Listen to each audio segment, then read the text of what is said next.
నరసాపురం పేరు చెప్పగానే ముందుగా గుర్తొచ్చేది అక్కడి ప్రకృతి అందాలు, సంప్రదాయాలు, గోదావరి పరవళ్ళు, కొల్లేరు పక్షుల కిలకిల రావాలతో కూల్గా ఉంటుంది ఆ ప్రాంతం. అయితే ఇక్కడి రాజకీయాలు మాత్రం చాలా హాట్గా ఉంటాయి. ఎన్నికల దగ్గర పడుతున్న వేళ ప్రస్తుతం నరసాపురం లోక్సభ నియోజకవర్గంలో ఎలాంటి పరిస్థితి ఉంది, స్థానిక నియోజకవర్గాల్లో ఎలాంటి అభివృద్ధి జరిగింది, గత ఎన్నికల్లో ఇచ్చిన హామీలు ఎంత శాతం నెరవేరాయి, నరసాపురం లోక్సభ నియోజకవర్గానికి సంబంధించిన in and out clear picture మా ప్రతినిధి హరికృష్ణ ఎలక్షన్ ట్రాక్ లో అందిస్తారు. Welcome to Narasapuram parliamentary constituency in election track with me Hari. తూర్పున వశిష్ఠ గోదావరి పరవళ్ళు, పశ్చిమాన కొల్లేరు పక్షుల కిలకిల రావాలు, అలాగే ఉత్తరాన మెట్ట ప్రాంత మైదానపు భూములు, దక్షిణాన బంగాళాఖాతపు కెరటాల హోరు, అటేపు ఏపుగా పెరిగిన కొబ్బరి చెట్లు, నిండు గోదావరి పరవళ్ళు. సో ఇవన్నీ కూడా గోదావరి జిల్లాలోనే మనకు కనిపిస్తూ ఉంటాయి. ముఖ్యంగా నరసాపురం పార్లమెంటరీ నియోజకవర్గంలో కనిపించే ఈ అందాలు ఈ జిల్లాకే సొంతం అని చెప్పచ్చు. జిల్లాలో 30,000 కుటుంబాలకు పైగా ఈ చేపల వేట మీదే ఆధారపడి ఉంటాయి. 19 కిలోమీటర్ల సుదీర్ఘ తీర ప్రాంతం ఈ జిల్లాకి చెందింది. సో దీన్ని కోస్టల్ కారిడార్గా అభివృద్ధి చెందాలంటూ ఇది మచిలీపట్నంకి లింక్ చేసే ప్రయత్నాలు సాగుతూ ఉన్నాయి. దానికి వేగంగా అడుగులు కూడా పడుతున్న క్రమం మనం చూస్తున్నాం. ఇక పొలిటికల్గా ఎలాంటి పరిస్థితి ఇక్కడ ఉంది, ఎవరి బలాబలాలు ఏ విధంగా ఉన్నాయి, సో 7 అసెంబ్లీ నియోజకవర్గాల్లో ఎవరు ఎన్ని సీట్లు కొల్లగొడతారు మనం గ్రౌండ్ రిపోర్ట్లో తెలుసుకునే ప్రయత్నం చేద్దాం. వచ్చాం నరసాపురం, సో చూద్దాం మిగతా 7 సెగ్మెంట్లలో కూడా పరిస్థితి ఏ విధంగా ఉంటుంది. Leaders are waiting for us. Let's go and find out the political scenario and parliamentary district of Narasapuram.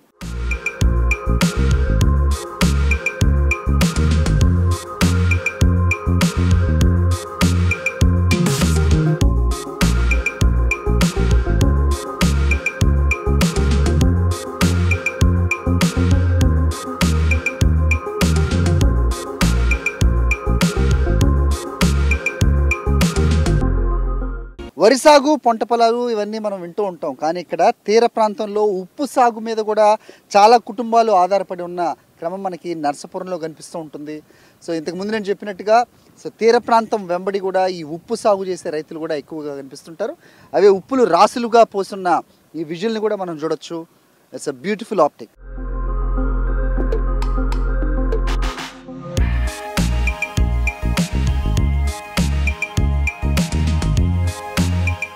Right, Narasapuram పట్టణంలోని రాజకీయ ముఖ చిత్రంతో పాటు ఇక్కడున్న చారిత్రక ఆనవాళ్ళను కూడా మీకు చూపించే ప్రయత్నం మేము చేస్తూ ఉన్నాం. సో అప్పటి చరిత్రకు గుర్తుగా, నిదర్శనంగా అప్పటి కట్టడాలు ఇంకా పదిలంగానే ఉన్న పరిస్థితి మనం చూస్తున్నాం.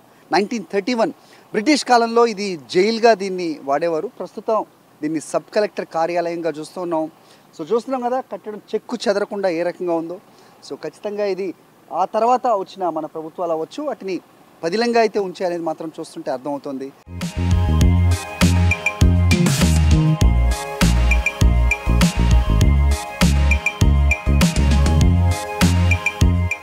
గోదావరి అందాలు చూడడానికి 2 కళ్ళు సరిపోవు అంటారు కదా, దాంట్లో ఏమాత్రం అనుమానం అక్కర్లేదు.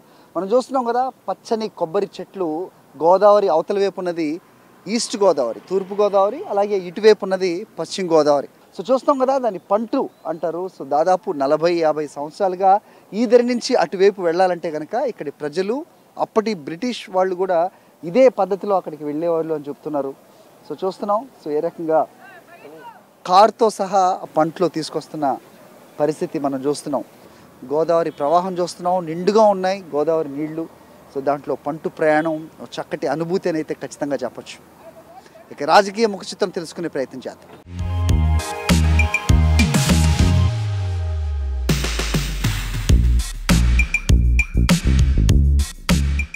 ఇక్కడ ఉండి అసెంబ్లీ సెగ్మెంట్లో ప్రస్తుతం మనం ఇక్కడ ఉన్నాం. ఇక్కడ వైఎస్ఆర్సీపీ అభ్యర్థిగా పివిఎల్ నరసింహరాజు గారు ఇక్కడ అభ్యర్థిగా పోటీ చేస్తున్నారు. విపరీతమైన ఫ్యాన్ గాలిలో కూడా నిలబడిన సీట్ ఏదైనా ఉంది అంటే ఈ పార్లమెంట్ నియోజకవర్గంలో ఉండిని ప్రధానంగా చెప్తూ ఉంటారు. ఇక్కడ ఎమ్మెల్యే అభ్యర్థిగా ఉన్న నరసింహరాజు గారు నిత్యం ప్రజల్లోనే ఉంటూ ఉంటారు. సో మనం వచ్చే దారిలో ప్రస్తుతం ఆయన కాన్వాయ్ ఇక్కడ కనబడింది. ఆయన ఏం చేస్తున్నారో చూస్తే ఇక్కడ ప్రజలతో ఆయనకి ఇష్టమైన మిర్చి బజ్జీలు ఆయన ఆస్వాదిస్తున్నట్టుగా మనకు కనిపిస్తోంది. సార్ నమస్తే. మిర్చి బజ్జీలు బాగా వేడిగా ఉన్నట్టున్నాయి, ఇష్టంగా తింటున్నారు. రాజకీయాలు కూడా వేడిగా ఉన్నాయి, చేత వేడిగా ఉన్న మిర్చిలే తింటున్నాం.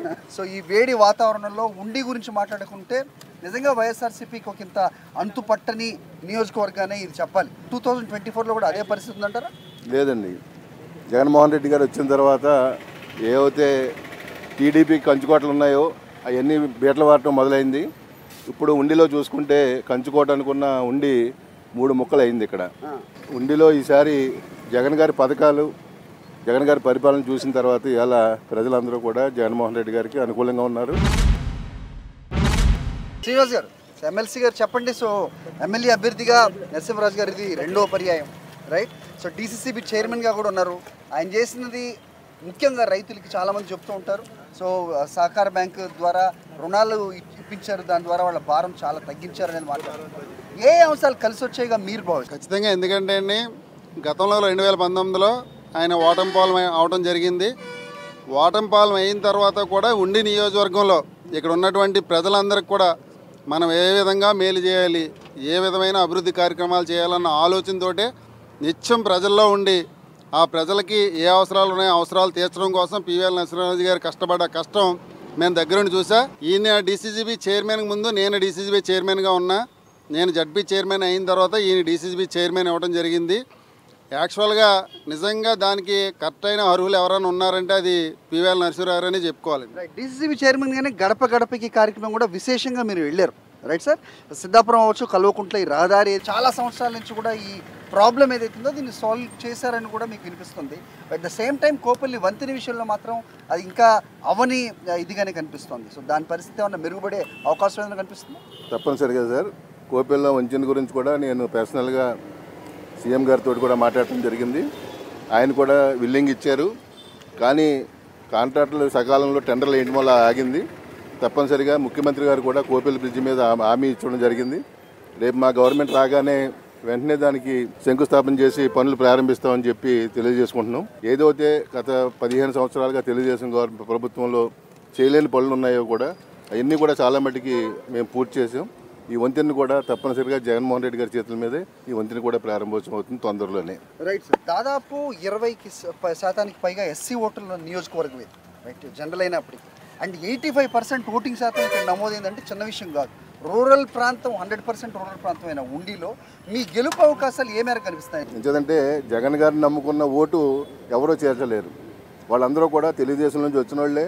అక్కడ టికెట్లు ఇవ్వకపోతే రెబల్గా వచ్చిన వాళ్ళు కాబట్టి వాళ్ళు చేల్చగలిగితే తెలుగుదేశం ఓట్లు చేల్చగలుగుతారు, కానీ మా ఓటు ఒక్కటి కూడా పట్టుకెళ్ళలేరు. ఎవరు ముగ్గురు కలిసినా విడివిడిగా పోటీ చేసినా ఉండిలో మటుకి వచ్చేది మటుకు వైఎస్ఆర్ కాంగ్రెస్ పార్టీ. చాలా మంది ముఖ్యమంత్రి దగ్గర ప్రయత్నిస్తూ ఉంటారు, ఫండ్స్ తెచ్చుకునే దాంట్లో కొంతమంది సక్సెస్ అవుతారు, కొంతమంది అవరు. మీకున్న భరోసా ఏంటి? జగన్మోహన్ రెడ్డి గారు డెఫినెట్గా భరోసా ఇస్తారు. జగన్మోహన్ రెడ్డి గారు దృష్టిలో కుప్పని ఎలా కొట్టాలనుకుంటున్నారు, ఉండిని కూడా అలాగే కొట్టాలనుకుంటున్నారు. ఇది కొట్టిన రోజుని నా గౌరవం జగన్మోహన్ రెడ్డి గారి పెరుగుతుంది. నా మాట కాదననే నమ్మకం జగన్మోహన్ రెడ్డి గారు నన్ను మాట కాదన్న ఉద్దేశం నాకు నాకుంది. రైట్. సో కుప్పం ఎలాగో ఉండి అలాగే అంటారు ముఖ్యమంత్రి గారికి, రైట్? ఎంత పర్సెంటేజ్తో గెలవబోతున్నారు? మెజారిటీ చెప్పండి. నేను 25,000 పైన మెజార్టీతో నెగ్గుదామని అనుకుంటున్నాను. కంచుకోట పగిలినట్టే దాంట్లో అసలు అనుమానమే లేదు. ఫైనల్ క్వశ్చన్ సార్, ఇవాళ ప్రధానంగా వార్తాపత్రికల్లో కానీ లేకపోతే ప్రధాన వార్తగా ఈ ఓట్ ట్రాన్స్ఫర్ అంశం మాట్లాడుతూ ఉన్నారు. సో ఈ ముగ్గురి కలయిక ఏదైతే ఉందో ఇది కరెక్ట్ కాదు అనేది ఓటర్ కూడా గ్రహిస్తున్నాడు. ఓట్ ట్రాన్స్ఫర్ అవ్వదు అనేది కనిపిస్తుంది కదా. గ్రౌండ్ లెవెల్లో తిరుగుతుంటారు మీరు, అన్బయాస్గా చెప్పాలంటే కనుక ఏం చెప్తారు రాజు గారు? ఓట్ ట్రాన్స్ఫర్ ఏం అవదండి. ఎక్కడికక్కడే ఎవరి కాళ్ళే చూసుకుంటున్నారు తప్పించి కలిసి పనిచేసే మూడు ఎక్కడా లేదండి. ఎవరు కూడా తెలుగుదేశానికి పవన్ కళ్యాణ్ పార్టీ పూర్తిగా సహకరించట్లేదు. పవన్ కళ్యాణ్ నిలబడిన కాడ మరి మిగతా వాళ్ళు కూడా సహకరించట్లేదు. ఏం చేద్దంటే మొన్న నరసాపురంలో అక్కడ పవన్ కళ్యాణ్ పార్టీ జనసేన నిలబడితే చంద్రబాబు వచ్చి మీటింగ్ పెడితే కనీసం 1000 మంది కూడా జనం లేరండి. అదే పాలకుల్లో తెలుగుదేశం పెడితే జనం కప్పెట్టేశారు. దాన్ని బట్టి అర్థమవుతుంది పవన్ కళ్యాణ్కి చంద్రబాబు నాయుడు సపోర్ట్ చేయట్లేదు. బేసిక్గా చంద్రబాబు నాయుడు కూడా పవన్ కళ్యాణ్ ఎక్కడం కూడా ఇష్టం ఉండదు. మళ్ళీ నా కొడుకు ముఖ్యమంత్రి అవ్వాలి కానీ మళ్ళీ ఆడికి తగ్గరు ఇది ఎందుకు మనకి వెనకాలని దృష్టిలో ఉంటాడు తప్పించి పవన్ కళ్యాణ్ రావాలి, పవన్ కళ్యాణ్ తీసుకొద్దాం పైకి, కాపులను పైకి తీసుకొద్దాం ఆలోచన చంద్రబాబు నాయుడుకి ఎప్పుడు ఉండదండి. ఆయన ఏదో కూరలో కరివేపాకులో వేసుకున్నాడు, అవగానే తీసి పక్కన పెడతాడు. నేను చెప్పినట్టు నిత్యం ప్రజల్లోనే ఉంటారు అనేది మనం విన్నాం, ప్రస్తుతం చూస్తున్నాం. సో ఉండి రహదారి భీమవరం దగ్గర ఆయన నిల్చుని ఇక్కడ ఆయనకి ఇష్టమైన మిర్చి బజ్జీ అలాగే పునుగులు తింటున్నారు. సో నన్ను కూడా ట్రై చేయమంటున్నారు. హాట్ వెదర్ అయినా ఈవినింగ్ చల్లగా ఉంది. Let me try this and tell you the taste. Very tasty. Thank you so much sir. Thank you. So మొత్తానికి వైఎస్ జగన్మోహన్ రెడ్డి చేసిన సంక్షేమ పథకాలు, చేసిన అభివృద్ధి పనులు, టీడీపీ కంచుకోటగా ఇప్పటివరకు భావించబడుతున్న ఉండి నియోజకవర్గంలో వైఎస్ఆర్సీపీ జెండా ఎగరేస్తాను, అది ముఖ్యమంత్రి వైఎస్ జగన్మోహన్ రెడ్డి గారికి కానుగ్గా ఇస్తానంటున్న పివిఎల్ నరసింహరాజుతో మాట్లాడాం మనం. సో ప్రజలను అడిగి తెలుసుకుందాం ఇక్కడ ఓటర్ నాడి ఏం చెప్తుందో. సో నమస్తే అండి.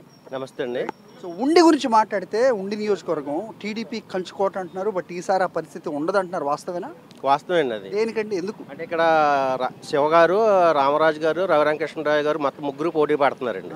దానివల్ల ఇప్పుడు మన వైఎస్ఆర్ పార్టీకి ఉన్న ఓట్లు వైఎస్ఆర్కి ఉన్నాయండి. వైఎస్ఆర్ పార్టీలో ఉన్న ఏ పార్టీలోకి వెళ్ళరండి. సరే, ఈ ఓట్లు ఈ షేరింగ్లు ఇవన్నీ పక్కన పెడితే పథకాలు జనాలకి అందినాయా ఉండి నియోజకవర్గం? నన్నే చూసుకుంటే సార్, మా పిల్లలిద్దరు బీటెక్ చేశారు సార్. వాడికి వచ్చి మొత్తం 4 సంవత్సరాలకే జగన్ గారు ఫ్రీ చేశారు. క్యాంపస్లో సెలెక్ట్ అయ్యాడు. ఇప్పుడు హైదరాబాద్లో జాబ్ చేస్తున్నాడు సార్. పాప కూడా ఎంటెక్లో క్యాంపస్లో సెలెక్ట్ అయింది. మొన్న రీసెంట్గా మా అమ్మకి ఫిబ్రవరిలో హార్ట్ స్ట్రోక్ వచ్చిందండి. మ్యాక్సిమం డెడ్ అయిపోయి మనిషి అండి. అలాంటి మనిషిని హాస్పిటల్కి తీసుకెళ్తే ఆరోగ్యశ్రీ మీద చేశారండి. బాగా మనిషి కూడా ఇప్పుడు బాగా నడుస్తుంది, బాగా మాట్లాడుతుంది, పెన్షన్ తీసుకుంటుంది. ఏంటి సార్, ఎలా ఉంది రాజకీయ పరిస్థితి? ఎలా ఉంది ఈ ఉండి నియోజకవర్గంలోనైతే వీళ్ళు ఉమ్మడి పొత్తు ఉంది కదండి, కూటమి పొత్తు అపవిత్రం అయిపోయిందండి. మధ్యస్థంగా ఉన్న ఓటర్లు ఎవరైతే 10%, 15% ఉన్నారో వాళ్ళందరూ కూడా వైసీపీ మేలు అనేది డిసైడ్కి వచ్చారండి. ఇప్పుడు వైసీపీకి 60% అబవ్ అని లెక్కేసుకున్న తర్వాత ఈ కూడా అదనంగా యాడ్ అవుతున్నాయి. మీరు చెప్పండి సార్, ఏం జరుగుతుంది ఇక్కడ?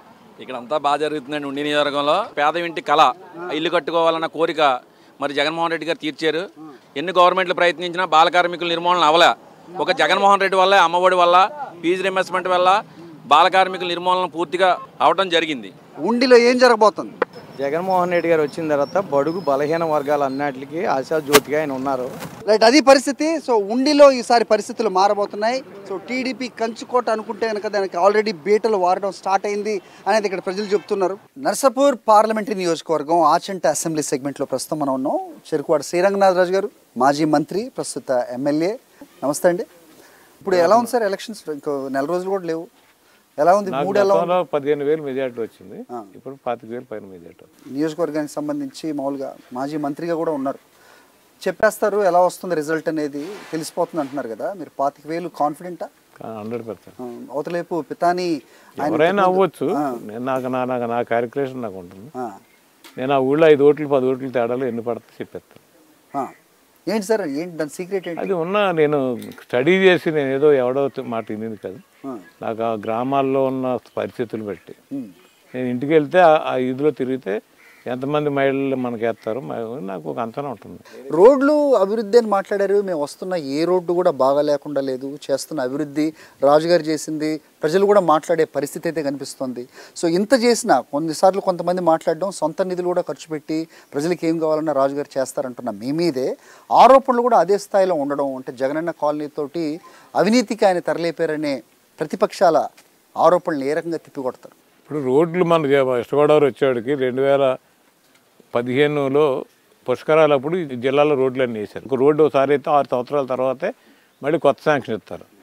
మన ప్రాంతం ఏంటంటే ఈ బ్లాక్ కాటన్ సాయిలు, అలాగే కెనాల్ రోడ్స్ ఉండడం వల్ల 3 సంవత్సరాల కంటే ఆగో రోడ్లు ఇక్కడ. అప్పటికే 4 సంవత్సరాలు అధిక వర్షాలు పడినప్పుడు కొంచెం రైతులు మన పబ్లిక్ ఇబ్బంది పడ్డారు. రోడ్లు రిపేర్ కొంచెం వెనకపడ్డారు. లాస్ట్ ఇయర్ నుంచి ముఖ్యమంత్రి గారు ఇచ్చారు. నా కాన్స్టిట్యున్సీలో అయితే ఇప్పుడు రిపేర్ కానీ రెన్యూలు కానీ 100% అన్ని రోడ్లు కంప్లీట్ చేసుకోగలిగాను నేను. సో 100% రూరల్ ప్రాంతమైన మీ నియోజకవర్గంలో గెలిస్తే మీ ప్రజలకి కొత్తగా ఇచ్చే మీరు హామీలు ఏంటి? మీ ఎజెండా ఏంటి? అంటే ఇక్కడ పూర్తిగా రైతులు అందరూ వ్యవసాయం మీద ఆధారపడతారు. తర్వాత కొన్ని గ్రామాల్లో కూరగాయలు పండిస్తారు. ఎక్కువ రోజులు ఇక్కడ సిపిఐ ఎమ్మెల్యేలు పరిపాలించడంతో ఎస్సీ కాన్స్టిట్యున్సీ అవడంతో అవుట్ సైడ్స్ అనేది ప్రాబ్లం ఉంది.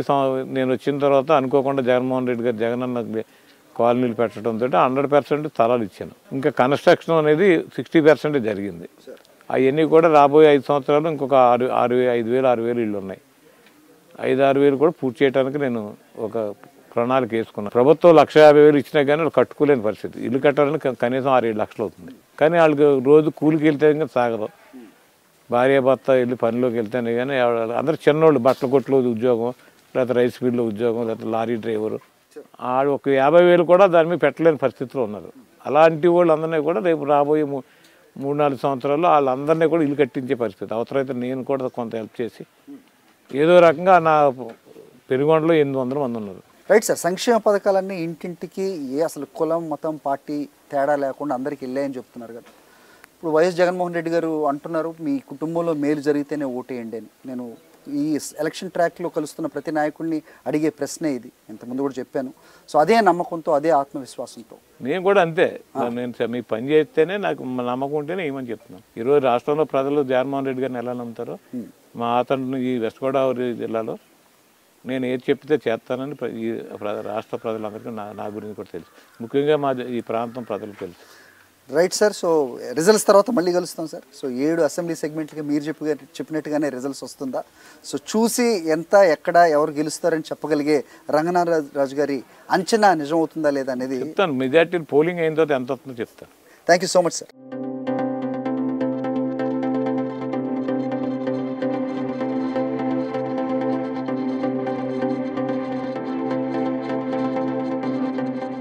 ఎలక్షన్ ట్రాక్ లో గ్రంథి శ్రీనివాస్ గారితో మాట్లాడబోతున్నాం. సార్ నమస్తే. సో ఏంటిది ఇది పండగ, అది గెలుపు పండగ, ఏం అర్థం కాకుండా ఉంది, ఏం జరుగుతుంది? ఇవాళ యువత ఏంటంటే జగన్మోహన్ రెడ్డి గారిని మళ్ళీ సీఎం చేసుకోవాలి. అందులో బాగా సెంటిమెంట్, భీమవరం ఏ పార్టీ విజయం సాధిస్తే ఆ పార్టీ అధికారంలోకి వస్తుంది. కాబట్టి జగన్మోహన్ రెడ్డి గారిని సీఎం చేసుకోవాలంటే గ్రంథి శ్రీనివాస్ని గెలిపించుకోవాలని వైఎస్ఆర్ కాంగ్రెస్ పార్టీ కార్యకర్తలు, నాయకులే కాకుండా ప్రజలు కూడా నన్ను ఆశీర్వదిస్తున్నారు. మీ కోరిక మాత్రం తీరలేదు. పవన్ కళ్యాణ్ ఇక్కడి నుంచి పోటీ చేయకుండా ఆయన వేరే ప్లేస్కి వెళ్ళిపోయారు, పిఠాపురం. ఆయన సర్వేలు చేయించుకున్నారండి, అన్ని చేయించుకున్నారు. లాస్ట్ భీమవరం వచ్చినప్పుడు కూడా గ్రంథి శ్రీనివాస్ మీద నాకు ఎటువంటి ద్వేషం లేదని చెప్పాడు ఆయన.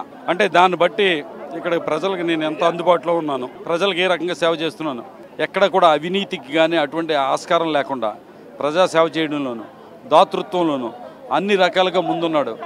జిల్లా కేంద్రం సాధించడం కోసం మంత్రి పదవిని కూడా త్యాగం చేశాడంటే ఇటువంటి తోడితోటి మనం పోటీ పడటం అనేది చాలా కష్టమని సర్వే చేయించుకుని ప్రజలు నిజంగా మన భీమవరం కోసమే ఇతను ఉన్నాడు, మన భీమవరం కోసమే పుట్టాడు అని భీమవరం నియోజకవర్గాల ప్రజలు భావించడం వల్ల పవన్ కళ్యాణ్ గారు ఇక్కడి నుంచి పుట్టపురం వెళ్ళిపోవడం జరిగింది. రైట్. ముఖ్యమంత్రి గారు మిమ్మల్ని హీరోగా ప్రస్తావిస్తున్నారు సార్. మరోవైపు దాతృత్వం గురించి మీరు మాట్లాడుతున్నారు. కానీ పవన్ కళ్యాణ్ భీమవరంలో వచ్చి స్థిరపడడానికి స్థలం కూడా రాకుండా చేశారు. స్థలం ఎవరైనా ఇవ్వడానికి భయపడ్డారు. అంత భయపెట్టారా మీరు అంత స్టార్ని? దీనికి సంబంధించి భీమవరం ప్రజలందరూ కూడా ఆయన డైలాగ్ చెప్పగానే పక్కుని నవ్వుకున్నారు.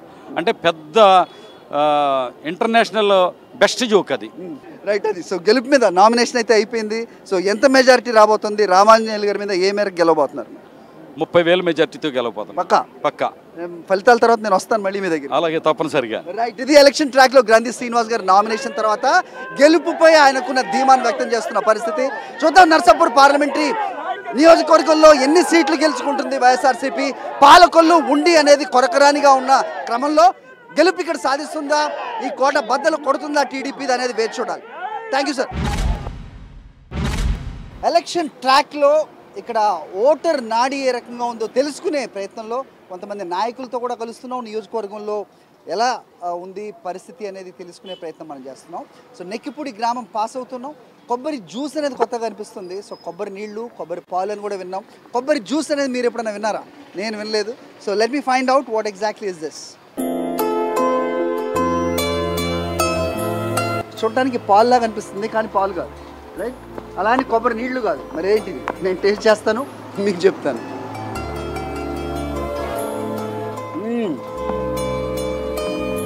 ఎక్సలెంట్గా ఉందండి. చాలా చాలా బాగుంది. కొబ్బరి నీళ్ళు తాగితే ఎంత ఎనర్జీ ఉంటుందో ఈ జ్యూస్ తాగితే డబుల్ ఎనర్జీ వస్తుంది. ఆరోగ్యానికి హానికరం ఏమి ఉండదు. మేము అంతా న్యాచురల్గానే చేస్తాం. ఈ ఫార్ములా ఎవరిది?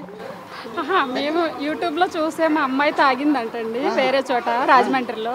తను తయారు చేస్తుందండి. పాప థ్యాంక్స్ చెప్పండి అమ్మాయికి. అంటే దీనికి డబ్బులు ఇవ్వనని కాదు. రైట్. ఇక్కడ కొంతమంది ఉన్నారు, మాట్లాడదాం.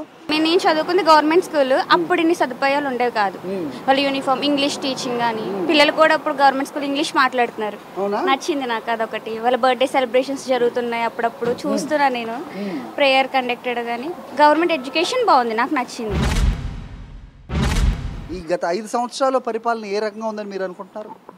ఏ ప్రభుత్వం చేయలేని పథకాలతో ఆయన నిలబడి ప్రజల యొక్క గుండెల్లో నివసిస్తున్నాడు అన్నది సత్యము, సత్యము పునఃసత్యం. ఓటింగ్ విధానం అన్నది ప్రభుత్వం నిర్ణయించింది కాబట్టి ఈ ఓటింగ్ విధానం లేకపోయినా కూడా ఆయన మహారాజుగా వెలుగొందుతాడు. ప్రతి వ్యక్తికి ఆయన ఇచ్చిన నవరత్నాల యొక్క లబ్ధిని పొందిన వారే. నాతో సహా నేనెక్కడో మారుమూల గ్రామంలో, పెనుగొండ గ్రామంలో బాబాగారి గుళ్ళో ఉన్న నన్ను వెతుక్కుంటూ వాలంటీర్స్ వచ్చి బ్రాహ్మణులకి పథకం ఉంది, ఆ పథకంలో మీరు తీసుకోండి అని చెప్పి, నిజం చెప్పాలి అంటే కాశీలో చదువుకుని వచ్చాను. మీ ప్రభుత్వం ఇచ్చిన పథకంతో నాకు సంబంధం లేదు, అక్కర్లేదు కూడా. కాకపోతే నాకు అది అందింది అంటే భగవదానుగ్రహంగా భావిస్తూ దాన్ని స్వీకరించాను. గత 5 సంవత్సరాల్లో కూడా ప్రతి వారు కూడా లబ్ధి పొందిన వారే ఉన్నారు. కాక ఆ లబ్ధి వల్ల ప్రజల యొక్క లేమితనాన్ని నశింపజేయడం కోసం ఈ నవరత్నాల పథకం పెట్టి ఈ ప్రభుత్వం కలకాలం వర్ధిల్లాలని కోరుకుంటూ ఆశీర్వదిస్తూ ఇంతటితో సెలవు తీసుకుంటున్నాను. సో ఎలా ఉందండి 5 ఏళ్ళు మహిళగా చెప్పండి? ఈ 5 ఏళ్ళు అయితే అద్భుతమైన పరిపాలన సాగిందండి. ఒక మహిళగా నేనైతే చాలా గర్వంగా చెప్తానండి. ఎందుకంటే ఒక బడుగు బలహీన వర్గ మహిళలు ఎవరైతే ఉన్నారో వాళ్ళందరి జీవితాల్లో ఒక అభివృద్ధిని అయితే ఈరోజు చూసారండి. వాళ్ళైతే చాలా ధైర్యంగా బ్రతుకుతున్నారు ఈరోజు. మీరు చూసారా? నేను చూశాను, నేను ప్రత్యక్షంగా చూశాను. వాళ్ళందరూ కూడా మా దగ్గరికి వచ్చినప్పుడు చాలా ధైర్యంగా ఉన్నారండి. ఎందుకంటే ఒక సొంత ఇల్లు ఉంది, ఈరోజు సొంత ఇంట్లో ఉండగలిగే పరిస్థితి వచ్చింది. అలాగే వాళ్ళ చేతిలో పెట్టుబడికి డబ్బులు ఉన్నాయండి. గతంలో ఏ వడ్డీ వ్యాపారస్తుడి దగ్గరకు వెళ్లాల్సి వచ్చేది, చిన్న చిన్న వ్యాపారాలు చేసుకుంటున్నారు. అలాగే చేయూతని తోడని ఆ విధంగా వచ్చిన డబ్బులు ఏదో వ్యాపారాన్ని ఖర్చు పెట్టుకుంటున్నారు. ఈరోజు డబ్బుల కోసం ఎవరి దగ్గరికి వెళ్లాల్సిన అవసరం లేకుండా వాళ్ళు సొంతంగా మహిళలు, మరీ ముఖ్యంగా మహిళలు తమ కాళ్ళ మీద తాము నిలబడే విధంగా ఈరోజు మహిళలు బ్రతుకుతున్నారండి. ఇప్పుడు ఏ వ్యవస్థ అయినా మహిళలు శాసించే స్థాయిలో ఉన్నారు ప్రస్తుతం. రాజకీయ పరంగా ఇప్పుడు ఎలక్షన్ సీజన్లో మహిళలు ఎవరి వైపు ఉన్నారు, ఎవరి వైపు ఉంటారు? మహిళలందరూ కూడా జగన్మోహన్ రెడ్డి గారి వైపే ఉన్నారండి. పక్కా ఉన్నారండి. అది నేను 100% చెప్పగలను. ఎలక్షన్స్లో అది రిఫ్లెక్ట్ అవుతుందా? అవుతుందండి, తప్పనిసరిగా అవుతుంది. గత 30 సంవత్సరాలు బట్టి కూడా ఏ నాయకుడు పట్టించుకోలేని దాన్ని ఇవాళ జగనన్న స్కూల్స్లో నాడు నేడు పెట్టి కొన్ని లక్షలు ఇచ్చి ఇవాళ కార్పొరేట్ స్కూళ్ళకి ధీటుగా చేసి ఇవాళ ఒక స్కూల్లోని ట్యాబులు పెట్టడం ఏంటి, ప్యానల్ పెట్టడం ఏంటి, అన్నీ కూడా బాగా చేస్తున్నారు. రైట్. సో మొత్తం ముఖ్యంగా విద్యా విధానం గురించి మాట్లాడుతున్నారు వీళ్ళు. సో స్కూల్స్ రూపురేఖలు ఏ రకంగా మారాయి, విద్యార్థులకు ఎలాంటి సదుపాయాలు అందుతున్నాయి, సో వీటి ప్రభావం వచ్చే ఎలక్షన్స్లో ఏ విధంగా ఉండబోతుంది అనేది వాళ్ళ మాటల్లో మనం విన్నాం. థ్యాంక్ యూ అమ్మా, చాలా థ్యాంక్స్. చాలా మంచి టేస్టీ జ్యూస్ ఇచ్చారు. ఇప్పుడు ఇక్కడ నేను ఏం చేయబోతున్నానో మీకు అర్థమై ఉండదు. కొబ్బరి బొండాన్ని తీస్తున్నాను. దానికి అంత పటిష్టంగా ఇక్కడ వ్యవస్థ ఉంది.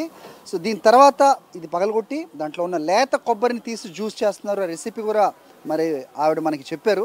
ఇది మనం ఇంట్లో ట్రై చేసుకుందాం. మీరు మాత్రం ఇప్పుడే ట్రై చేయొచ్చు. Let me try this. Election ట్రాక్లో నర్సాపురం పార్లమెంటరీ నియోజకవర్గానికి ప్రస్తుతం మనం వచ్చాం. ఇక్కడున్న 7 అసెంబ్లీ సెగ్మెంట్లు కూడా చుట్టే ప్రయత్నం చేద్దాం. 5 సంవత్సరాల క్రితం నేను ఇక్కడికి వచ్చినప్పుడు ఇంతటి అభివృద్ధి లేదు అనేది ఖచ్చితంగా చెప్పొచ్చు.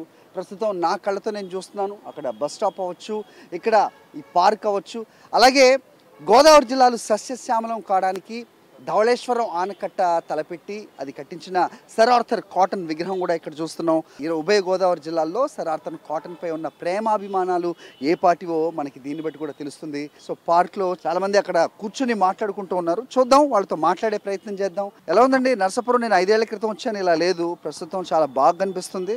బాగుందండి. బస్ స్టాండ్ కట్టారు, ఇక్కడ పార్క్ శుభ్రం చేశారు, బాగున్నదండి.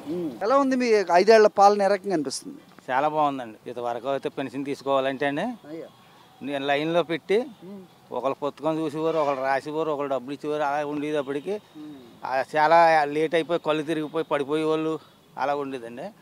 ఇప్పుడు మాత్రం తెల్లరగట్ల 4-5 అప్పటికి ఫోన్ చేసి లేకపోయినా సరే లెగ్గొట్టి ఇస్తున్నారండి. నిజమేనా? నిజమే, నాకు ఇస్తున్నారండి. మీరు తీసుకుంటున్నారు? నేను తీసుకుంటున్నానండి. ఈ 5 సంవత్సరాల్లో చాలా అభివృద్ధి చెందింది. ఎందుకంటే అసలు ఎప్పుడు జరగలేదండి ఇంత అభివృద్ధి. అభివృద్ధి చెందింది అంటారు, మరి మిగతా పార్టీల వాళ్ళు అసలు అభివృద్ధి లేదంటారు. ఏంటిది? వాళ్ళ తినడానికి లేకండి అభివృద్ధి అనేది. వాళ్ళ తినడానికి లేక తిండి వీళ్ళు ఏం చేస్తున్నారంటే లేనిపోయిన తొట్టేసి ప్రజలకు లేనిది పోయింది చూపిస్తున్నారు తప్ప ప్రజలకి ఇవన్నీ గమనిస్తున్నారంటారా? ప్రజలు అందుకుంటున్నారు కదండి. జగన్ గారి పాలన చాలా బాగుంది. ఎందుకంటే నాకే కోవిడ్ వచ్చి సీరియస్ అయిపోతే మరి హాస్పిటల్ తీసుకోకపోతే ఈయన ఆరోగ్యశ్రీలో పెట్టి నన్ను బతికిచ్చాడు. మరి 5 లక్షలు పెట్టుకుని నేను చేయించుకోలేను, చనిపోతుంది ఇక్కడ లేకపోతుంది వేళ. అట్లాంటిది ఇలాగ నాకులాగా ఎంతోమంది ఇప్పుడు 1000 మందికి ఆరోగ్యశ్రీలో కోవిడ్ కూడా చేయించాడు. అంటే దేశంలోనే ఎవరు చేయించాల అంత గొప్ప వ్యక్తి అండి జగన్మోహన్ రెడ్డి. మాది సర్పల్లి విలేజ్ అండి. మా విలేజ్లో ఈరోజు ఒక సచివాలయం, ఒక వెల్నెస్ సెంటర్, ఒక ఆర్బీకే రావటం జరిగిందండి. ఎలాంటి అభివృద్ధి ఇక్కడ జరిగింది, ఈ సంక్షేమ పథకాల ఇంపాక్ట్ ఎఫెక్ట్ ఏ విధంగా ఉంది అంటే ఏం చెప్తారు మీరు? నేను అడ్వకేట్ అండి, నా పేరు బాలసత్యనారాయణ. అంటే జగన్మోహన్ రెడ్డి గారు ఏదైతే పేద ప్రజల గురించి ఆలోచిస్తున్నాడో, ముఖ్యంగా ఆయన దృష్టి పెట్టింది నేను అనుకోవడం విద్యా భద్రత, ఆరోగ్య భద్రత ఉంటే పేద ప్రజలకి రెండు అంత ఇంపార్టెంట్ అండి. చాలా ఇంపార్టెంట్. అంటే పేద ప్రజలు ఏదో సంపాదించుకుంటారు, కష్టపడతారు, తెచ్చుకుంటారు, కుటుంబాన్ని పోషించుకుంటారు. వాళ్ళు పిల్లల్ని చదివించుకోవాలంటే మంచి మంచి స్కూల్స్లో చదివించుకోలేరు, ఆర్థిక స్థోమత సరిపోదు. అలాగే ఏదన్నా అనుకోని జబ్బులు ఏమన్నా వస్తే, ఆరోగ్యం దెబ్బతింటే దాన్ని కూడా చేయించుకునే పరిస్థితుల్లో పేదవాళ్ళు లేరు. ఇవాళ వాళ్ళిద్దరికీ, ఆ పేదలకి ఆ రెండు కల్పిస్తే చాలు, వాళ్ళు సుఖంగా ధైర్యంగా బతుకుతారనే ధీమాతోటి ఉంటారనే జగన్మోహన్ రెడ్డి గారు ఇలాంటి ఈ విద్య మీద కానీ లేదా ఆరోగ్యం వాళ్ళకి కల్పించాలని కానీ చాలా తీసుకొచ్చారు. ఫ్యామిలీ డాక్టర్ కాన్సెప్ట్ చాలా గొప్పదండి అది. అలాంటివి ఎప్పుడు ఎవరు ఆలోచనలో కూడా రాలే ఎవరికి. అలాంటి ఆలోచన వచ్చింది ముఖ్యమంత్రి జగన్మోహన్ రెడ్డి గారు. పేదవాడికి కూడు గుడ్డ నీడ ఈ మూడు ఇస్తే సరిపోతుంది అనుకున్నారు. కానీ వైఎస్ రాజశేఖర గారు వచ్చిన తర్వాత ఈ మూడు ఇచ్చిన తర్వాత దాన్ని అనుభవించాలంటే అతను ఆయుష్ ఉండాలి, ఆరోగ్యం బాగుండాలి. ఆరోగ్యం ఉంటేనే ఈ మూడు అనుభవించగలరు. ఆ కాన్సెప్ట్ తోటి ఆ ఆరోగ్యశ్రీ పెట్టాయండి. దాన్ని రాజశేఖర రెడ్డి గారు ఒక 70% చేస్తే అది 100కి 100% జగన్మోహన్ రెడ్డి గారు తీసుకొచ్చారు. నేను సామాన్య పౌరుడిని, నేను వ్యాపారస్తుడిని. శ్రీరామరాజ్యం అంటారండి అందరూ. మేము పురాణాల్లో ఉన్నాయా గాథల్లో ఉన్నాయి చూడటమే తప్ప జగన్మోహన్ రెడ్డి గారు అధికారంలోకి వచ్చిన తర్వాత ప్రతి పేదవాడి కళ్ళలో ఈ శ్రీరామరాజ్యం వచ్చిందేమో అన్న ఒక భావన ఈ 5 ఏళ్లలో ఆయన నిజం చేసి చూపించాడు. రేపు రాబోయే 5 ఏళ్లలో కూడా ఇటువంటి పరిపాలన కొనసాగాలని ప్రతి ఒక్కరూ కోరుకుంటున్నారు. ప్రసాదరాజు ఎమ్మెల్యేగా గెలిచిన తర్వాత నరసాపురం పట్టణంలో అనేక అభివృద్ధి కార్యక్రమాలు చేశారు. ప్రసాదరాజు నిత్యం ప్రజల్లో ఉండేటువంటి వాడు, ప్రజా సమస్యల పరిష్కారానికి కోరుకునేటువంటి వాడు. కనుక ఏంటంటే ఈ నియోజకవర్గంలో ప్రసాదరాజుకి గెలవడానికి ఎక్కువ అవకాశాలు ఉంటాయి. ఈ ఆటంకం లేకుండా ఈ సంక్షేమ పథకాలు ముందుకు సాగాలి అంటే వైఎస్ జగన్మోహన్ రెడ్డి మళ్ళీ గెలవాల్సిన అవసరం ఉంది అనేది వీళ్ళ మాటలో మనకు అర్థమవుతుంది. చూద్దాం, నరసాపురంలో గ్రౌండ్ రిపోర్ట్ మీకు ఇచ్చే ప్రయత్నం చేస్తాను. అన్ని సెక్షన్స్ ఆఫ్ పీపుల్తో మాట్లాడే ప్రయత్నం చేద్దాం. అలాగే ప్రసాదరాజు గారు కూడా కలిసే ప్రయత్నం చేద్దాం. సో ఎమ్మెల్యేగా గెలుస్తారు అనే ధీమా ఆయన ఏ రకంగా వ్యక్తం చేస్తున్నారు, ఆ ధీమాకి కారణం ఏంటి కూడా వీ విల్ ఫైండ్ అవుట్.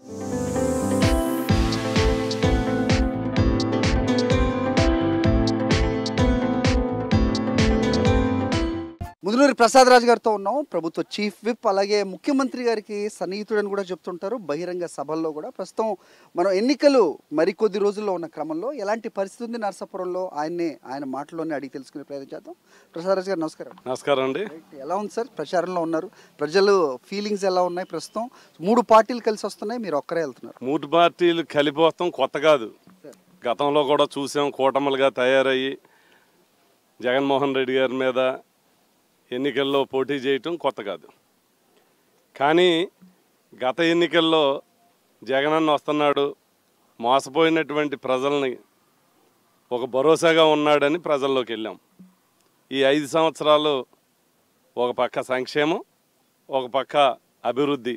ఈ రాష్ట్రంలో ప్రతి కుటుంబం లబ్ధి చేకూర్చి, ప్రతి గ్రామం, ప్రతి ప్రాంతం అభివృద్ధి చూపించి, ప్రగతి చూపించి ఈ రోజున ఓట్లు అడుగుతా ఉన్నాం. 19 కిలోమీటర్ల సుదీర్ఘ తీర ప్రాంతం నరసాపురం అని చెప్తుంటారు. మత్స్యకారుల విషయంలో మీ ఎజెండా ఏంటి? ఒకటే, మత్స్యకారులకి పూర్తిగా ఒక పక్క గవర్నమెంట్ స్కీమ్స్, మత్స్యకార భరోసా లాంటివి కానీ, వేటాడుకుని తీర ప్రాంతంలో వాళ్ళు సరుకు అమ్ముకోవడానికి, వారు డెవలప్ అవ్వడానికి ఈ రోజున ఫిషింగ్ హార్బర్కి కానీ, యాక్చువల్గా ఫిషింగ్ హార్బర్కి 19 కిలోమీటర్ల తీర ప్రాంతమే ఉంది, సరిపడేటువంటి అకామిడేషన్ లేదు, బోట్స్ లేవు. కానీ ఈ రోజున ఫిషింగ్ హార్బర్ తోటి పాటు కార్గో పోర్ట్ నిర్మాణం చేస్తూ ఉన్నాం. ఎందుకనంటే ఇక్కడ మత్స్య ఎగుమతులకు అవసరం ఉంది. భవిష్యత్తు రోజుల్లో ఓన్లీ ఫిషర్మ్యాన్కే కాదు, మత్స్యకారులకే కాదు, ఆక్వా పరిశ్రమకు ఉపయోగపడేలాగా. అలాగే తీర ప్రాంతంలో అసలు మీకు 15 ఏళ్ళ క్రితం రోడ్డు ఫెసిలిటీ లేదు. ఆ చివరి నుంచి చివరికి ఫస్ట్ టైం రాజశేఖర రెడ్డి గారి చేత మూలబొరం నుంచి కేపీబన్ వరకు రోడ్డు నిర్మాణం చేస్తున్నాం. ఈరోజు 19 కిలోమీటర్లో కూడా కనెక్టివిటీ బీచ్ రోడ్డుని ఏర్పాటు చేస్తూ ఉన్నాం. దానికి సిమెంట్ రోడ్లు, డబల్ రోడ్లు. ఈ రోజున ఇక్కడ ఆటో ఎక్కితే పేరుపాలెం బీచ్కి వెళ్తే గతంలో ఎలా ఉండేది, ఇప్పుడు ఎలా ఉంది, అక్కడ ఉన్నటువంటి ప్రజలే చెబుతారు, పర్యాటకులే చెబుతారు. జిల్లాలో మిగతా ఎమ్మెల్యేల పరిస్థితి వేరు, కానీ ముదునూరి ప్రసాదరాజు గారు ముఖ్యమంత్రికి సన్నిహితంగా ఉంటారు అనేది అందరూ చెప్తూ ఉంటారు కదా సార్. ఈ క్రమంలో మీరు ఇక్కడ ప్రజలకు ఇచ్చే హామీ ఏంటి? డెవలప్మెంట్ మీద మీకున్న ఎజెండా ఏంటి? మా గవర్నమెంట్లో ఏ గ్రామానికి ఎంత ఖర్చు పెట్టామో డేటా ఉంటుంది, ఏ వార్డుకి ఎంత ఖర్చు పెట్టామో డేటా ఉంటుంది, అలా ఏ నియోజకవర్గానికి ఎంత ఖర్చు పెట్టామో డేటా ఉంటుంది. ఈ రోజు నా నరసాపురం నియోజకవర్గ డేటా కొడితే పులివెందుల తర్వాత నరసాపురం నియోజకవర్గం highest funds in sanction in Narsapur constituency. అంత ధీమాగా తెచ్చుకోగలిగాం. ఉపాధి హామీ పనుల్లో కానీ స్టేట్లో ఎక్కువ ఖర్చు పెట్టుకున్నాం. గడప గడపకి ఉన్నటువంటి నిధులు ఖర్చు పెట్టుకున్నటువంటి నియోజకవర్గం నరసాపురం నియోజకవర్గం. లేదు నాడు నేడు కానీ ఇచ్చినటువంటి సచివాలయాలు, రైతు భరోసా కేంద్రాలు, వెల్నెస్ సెంటర్స్ స్టేట్లోనే ఇచ్చినవన్నీ కూడా పూర్తి చేసుకున్నటువంటి నియోజకవర్గం కూడా నరసాపురం నియోజకవర్గం. మీ నాయకుడు ప్రజల్లోకి వెళ్తూ మీ కుటుంబానికి మేలు జరిగితేనే ఓటేయండి అని కాన్ఫిడెంట్గా వెళ్తున్నారు కదా, అదే కన్విక్షన్ తోటి ప్రసాద్ రాజు గారు కూడా వెళ్ళి ఓటు అడిగే పరిస్థితి ఉందా అంటే ఏం చెప్తారు? మేము ప్రజల్లో అదే అడుగుతున్నాం, ప్రతి కుటుంబాన్ని అడుగుతున్నాం. నీకు మంచి జరిగిందంటే, నీ కుటుంబంలో లబ్ధి జరిగిందంటే, నీ గ్రామం నీ ప్రాంతం అభివృద్ధి చెందిందంటేనే నువ్వు ఓటేయని అడుగుతున్నాం. ధైర్యంగా అడుగుతున్నాం, కాన్ఫిడెంట్గా. ఖచ్చితంగా 186% పేదవారు, 86% మందికి సంక్షేమ ఫలాలు అందించాం, అభివృద్ధి చూపించాం. రెండు కలిసి ఈ రాష్ట్ర ప్రగతి చూపించాం. అందుకనే ఇవాళ ఓటు అడిగేటువంటి నైతిక హక్కు ఒక్క వైఎస్ఆర్ పార్టీకే ఉంది, ఈ ప్రభుత్వంలో మాకే ఉంది, ఇంకెవరికే లేదు. మీరు చెప్పేదాన్ని బట్టి చూస్తే వన్ సైడెడ్గా ఉండాల్సిన అవసరం ఉంటుంది. రిజల్ట్స్ ఏ మేరకు ఉంటుంది? మెజారిటీ ఎంత సాధించబోతున్నారు? 175కి 175. జగన్ గారు ఏ కాంపిటేట్ అవుతే ఉన్నాడో సామాన్య పౌరుడు కూడా అలాగే సిద్ధంగా ఉన్నాడు. నాయకులు మేమే కాదు, సామాన్య ఓటర్ కూడా మేమంతా సిద్ధంగా ఉన్నారు అంటూ ముదునూరి ప్రసాద్ రాజు గారు చెబుతున్న పరిస్థితి. చూద్దాం నరసాపురంలో మరికొద్ది రోజుల్లో జరుగుతున్న సార్వత్రిక సమరంలో ఎవరిది పైచేయిగా ఉండబోతుందో. ఎలక్షన్ ట్రాక్ లో ప్రస్తుతం మనం నరసాపురం పార్లమెంటరీ నియోజకవర్గంలో ఉన్నాం. నరసాపురం పార్లమెంటరీ నియోజకవర్గం అనగానే గుర్తొచ్చే ప్రధానమైన పేరులో భీమవరం అసెంబ్లీ సెగ్మెంట్ ఒకటని ఖచ్చితంగా చెప్పొచ్చు. ఇక భీమవరం గుర్తు రాగానే మనకు గుర్తొచ్చేది పంచారామ క్షేత్రాల్లో ఒకటైన శ్రీ సోమేశ్వర జనార్దన స్వామి వార్ల దేవస్థానం.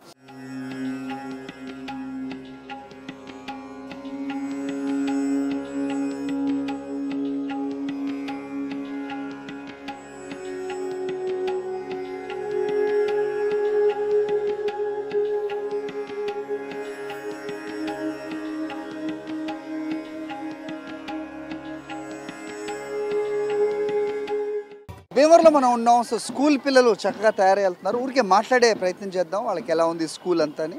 హాయ్ మా hi. What's your name? Veena Madhuri. నువ్వు చెప్పినానా? సో స్కూల్ ఎలా ఉంది? బాగుంది.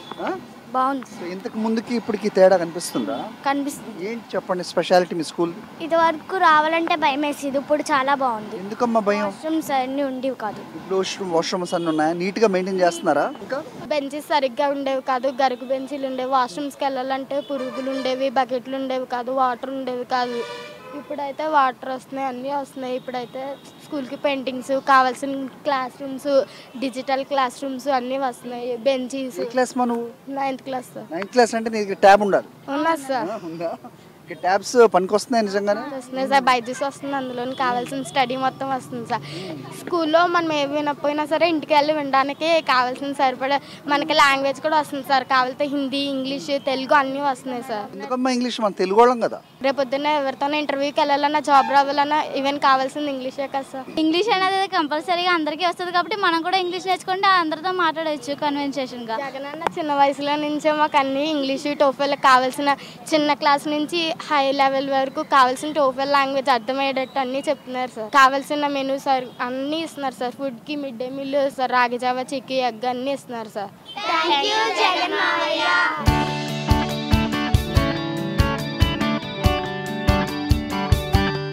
మనం భీమవరం వచ్చాం. సో పచ్చటి పొలాలు అయితే కనిపిస్తున్నాయి. కొంతమంది రైతులు కూడా ఇక్కడ ఉన్నారు, వాళ్ళతో కూడా మాట్లాడదాం. అసలు రైతుకు జరిగిన మేలేంటి 5 ఏళ్ల కాలంలో అనేది వాళ్ళ మాటలోనే వినే ప్రయత్నం చేద్దాం. నమస్తే అండి. సో నిజంగా చెప్పండి, ఈ 5 ఏళ్ల పాలనలో మీకు జరిగిన మేలేంటి? విత్తనం వేసిన దగ్గర నుంచి పంట పొలాలు చేతికి వచ్చే వరకు, విక్రయం జరిగే వరకు మీకు జరుగుతున్న మేలు ఏదైనా ఉందా? ఉంటే ఏంటది? అసలు మేలంటే మామూలుగా మాటలతో చెప్తే కాదండి. ఇది అసలు జగన్ గారి ప్రభుత్వం వచ్చిన తర్వాత ఈ రైతు భరోసా కేంద్రాలు పెట్టి రైతులకి కాళ్ళ దగ్గరికే మనకి మందులు కానీ, విత్తనాలు కానీ మొత్తం రైతులకి పెట్టుబడి సాయంగా రైతు భరోసా అని ప్రతి 10 సెంట్లు ఉండేవాడికి ఎంత వచ్చిందో 10 ఎకరాల వాళ్ళకి కూడా అంతే చేసిన మహానుభావుడు ఎవరంటే వైఎస్ జగన్మోహన్ రెడ్డి గారి ప్రభుత్వంలోనే జరిగింది. ఇవాళ వ్యవసాయం దండగని వాళ్ళు చెప్పారు, ఈయన వచ్చి పండగ చేశాడు. అది ఇది వరకు మేము ప్రతి ధాన్యం కొనుగోలు చేయాలన్నా, ఒక ఊరి బత్తా తెచ్చుకోవాలన్నా లైన్లో ఉండి ఊరి బత్తాయి గతంలో 500 చిల్లర కూడా అమ్మిన రోజులు ఉన్నాయి. ఇవాళ 260 రూపాయల చిల్లరకు ఊరి బత్తా తీసుకొస్తున్నారు. అలాంటిది ఆర్బీ పెట్టాక దళారి కింద మేము ఎవరికి అమ్మకుండా సొంతంగా మేమే ధాన్యం తెచ్చి మార్చిరి వేయించుకుని ఈ మార్చిరి రేటు కొనాలని ఇక్కడ చెప్తే ఓ మార్చిరి పాయింట్ పెరిగినా తగ్గినా ఇది ఎంత తెచ్చినా మళ్ళీ ఇక్కడ ఆర్బీఓలే పలానా మిల్లర్కి ఇది ధాన్యం వచ్చింది తీసుకోమని చెప్పి అది నాసు రకం ఉన్నా నలుపు ఉన్నా తెలుపు ఉన్నా ఏ ధాన్యం అయినా సరే ఈ మిల్లర్కి ఈ పలానా మిల్లర్కి దింపుకోవాలంటే దింపుకోవాల్సింది. అది గతంలో అలా ఉండేది కాదు. రైతుల మనోభావాలు ఆ విధంగా ఉన్నాయి. విత్తనం వేసి దగ్గర నుంచి పంట అమ్ముడు పోయే వరకు చేతికి నగదు ఏ రకంగా వస్తుంది, దళారుల చేతుల్లో లేకుండా డైరెక్ట్గా ఏ రకమైన వ్యవస్థని వైఎస్ జగన్మోహన్ రెడ్డి ఏర్పాటు చేశారనేది వారి చాలా వివరంగా చెప్పడం జరిగింది.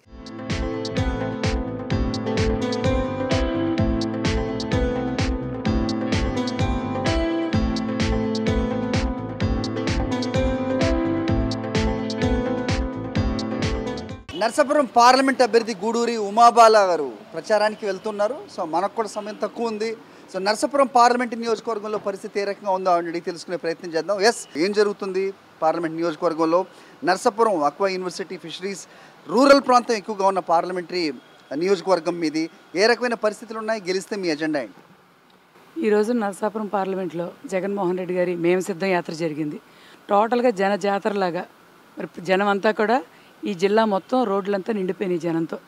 దాంతోనే జగన్మోహన్ రెడ్డి గారి గెలుపు యాత్రగా ఇది విజయ యాత్రగా సాగింది. గూడూరు ఉమ్మ గారు కాన్ఫిడెంట్గా ఉన్నారా? 100కి 200% కాన్ఫిడెంట్గా ఉన్నామండి. మన నర్సాపురం పార్లమెంటు అత్యధిక మెజార్టీతో గెలవడంలో 25 పార్లమెంట్లో మొట్టమొదటి స్థానంలో ఉంటుంది. అలాగే 7 అసెంబ్లీ నియోజకవర్గాలు కూడా అత్యధిక మెజార్టీతో గెలవడం ఖాయం. ప్రచారంలో ప్రజల్లోకి వెళ్తూ ఉన్నారు. ఏ రకమైన స్పందన కనిపిస్తుంది మీ సంక్షేమ పథకాలు? సంక్షేమ పథకాల కోసం జగన్మోహన్ రెడ్డి గారికి హారతల పట్టు జన సముద్రంలో జనం తరలిస్తున్నారు.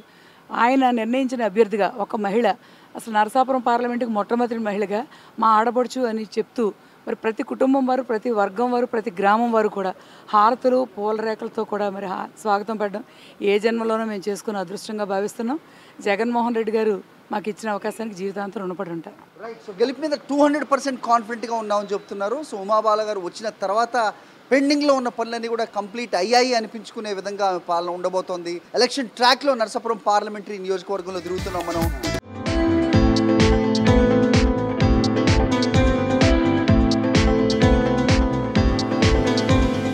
నర్సాపురం పార్లమెంటరీ నియోజకవర్గంలో ప్రస్తుతం పాలకొల్లు సెగ్మెంట్కి మనం వచ్చాం. ప్రస్తుతం బ్రేక్ఫాస్ట్ చేయడానికి ఇక్కడ మారుతి క్యాంటీన్కి ప్రస్తుతం మనం వచ్చాం. ఇక్కడ స్పెషాలిటీ చాలా చెప్తున్నారు. సో ఇక్కడ బొగ్గుల వేడితోటి అయ్యే దిబ్బ రొట్లు ఇక్కడ చాలా ఫేమస్ అని, ఇది రాష్ట్ర వ్యాప్తంగా మాట్లాడతారు దీని గురించి అని చెప్తున్నారు. సో ఏంటండి దీని ప్రత్యేకత ఏం చెప్పండి? బొగ్గుల మీద కాలుస్తామండి. 40 సంవత్సరాలు చేస్తున్నాం. 40 ఏళ్ళు? 40. సెకండ్ జనరేషన్ మీరు? Third generation. చింతామణి చట్నీ ఏంటి? Chintamani chutney famous. శనగపిండి చట్నీ, పెరుగు పానకం, కొబ్బరి చట్నీ, అల్లం చట్నీ, చింతామణి చట్నీ, సాంబార్ కూడా ఇస్తాం. 5-6 రకాలు. పాలకొల్లు ఏం జరగబోతుంది? గోపి గారికి బాగుంటుందండి. ఎందువల్ల అంటారు? మామూలుగా బాగుంది, జగన్ పథకాల వల్ల బాగుంటుందండి. మీరేం చెప్తారు? అవును సార్, జగన్మోహన్ రెడ్డి గారు ప్రవేశపెట్టిన సంక్షేమ పథకాల వల్ల ఇక్కడ గోపి గారు గెలుస్తారు. సినిమా గ్లామరు, మరి సినిమా వాళ్ళు చాలా మంది ఇక్కడ కళాకారులకు పుట్టినీళ్ళు అంటారు పాలకొల్లు కదా. సో మరి ఆ ఇంపాక్ట్ ఏమి ఉండదా? ఇప్పుడు చిరంజీవి గారి తమ్ముడు కదా పవన్ కళ్యాణ్. మరి చిరంజీవి తమ్ముడు లేకపోతే ఇంకోళ్ళు అని కాదండి, ఎవరు మంచి చేస్తే వాళ్ళకి పాలకొల్లో పట్టం కడతారండి. అంతేనంటారు. ఒకే మాట చెప్తున్నాను, గుర్తుపెట్టుకోండి. మా లేబర్కి వాళ్ళకి కావాల్సింది సీఎం జగనే కావాలి. అదే జరుగుతా పాలకొల్లు. పాలకొల్లు కూడా దెబ్బగా ఉంటుందండి ఖచ్చితంగా. కూడా గోపే వస్తాడు ఖచ్చితంగా. దిబ్బ రొట్టెలు చాలా స్పెషల్గా వేస్తున్నారు బొగ్గుల వేడి మీద. బాగుంటుందండి. నేతితో చేస్తారండి, స్పెషల్ అండి, బాగుంటుందండి. ఎక్కడెక్కడి నుంచో వస్తారండి ఇక్కడికి. ఈ జన్మమే రుచి చూడడానికి దొరికెరా. సో బ్రేక్ఫాస్ట్ అయింది, అదిరిపోయింది. బట్ ఒకంత హెవీ అనే చెప్పాలి, బట్ ఆరోగ్యానికి చాలా మంచిదని చెప్తున్నారు. సో ఇన్ని రకాల చట్నీతోటి, అది కూడా చెరుకు పానకంతో మాత్రం మనకి వన్ ఆఫ్ ది ఎక్స్పీరియన్స్. ఈ తర్వాత గుడాల గోపి ఇక్కడ వైఎస్ఆర్సీపీ అభ్యర్థిగా పోటీ చేస్తున్నారు. సో రామానాయుడు, నిమ్మల రామానాయుడు తెలుగుదేశం నుంచి ఆయన పోటీ చేస్తున్న క్రమం మనం చూస్తున్నాం. పాలకొల్లు రాజకీయ పరిస్థితి ఏ రకంగా ఉందో చూద్దాం.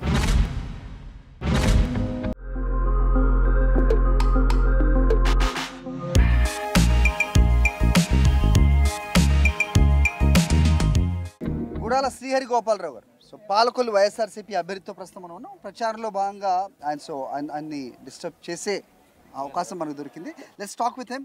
నమస్తే అండి. నమస్తే. రైట్, నిమ్మల రామానాయుడు హ్యాట్రిక్ కొట్టబోతున్నారా, మీరు దాన్ని భంగపరచబోతున్నారా? How confident are you? ఖచ్చితంగా పాలకొల్లు నియోజకవర్గం వైఎస్ఆర్సీపీ జెండా ఎగరవేయడం ఖాయం. ఇప్పుడు మీరు గెలిస్తే కనుక పాలకొల్లు నియోజకవర్గానికి మీరు చేసే ఎజెండా, మీ ఎజెండా ఏంటి, మీరు చేయబోయే అభివృద్ధి ఏంటి? నేను డైరెక్ట్ మేనిఫెస్టో రెడీ చేస్తా.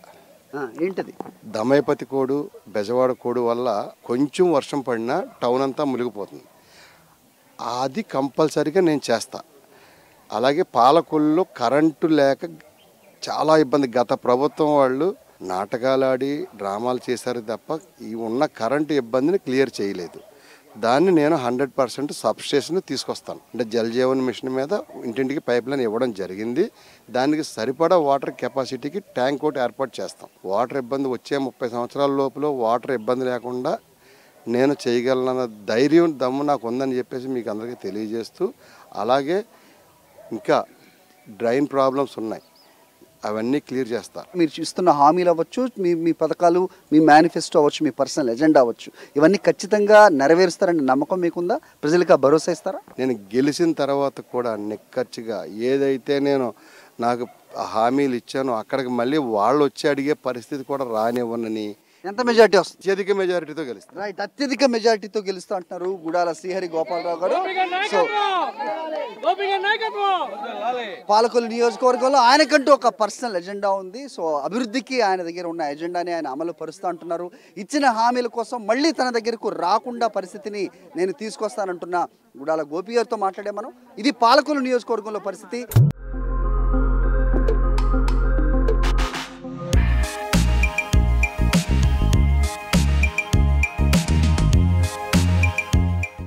ఎలా ఉంది పరిస్థితి? 5 ఏళ్ల పాలన గురించి మీ కామెంట్, మీ ఒపీనియన్. 5 ఏళ్ళు పాలనలో పేదలకి, బీసీలకి, ఎస్టీలకి అందరికీ ఆయన ఇచ్చినటువంటి అన్నీ అందరికీ అందాయి.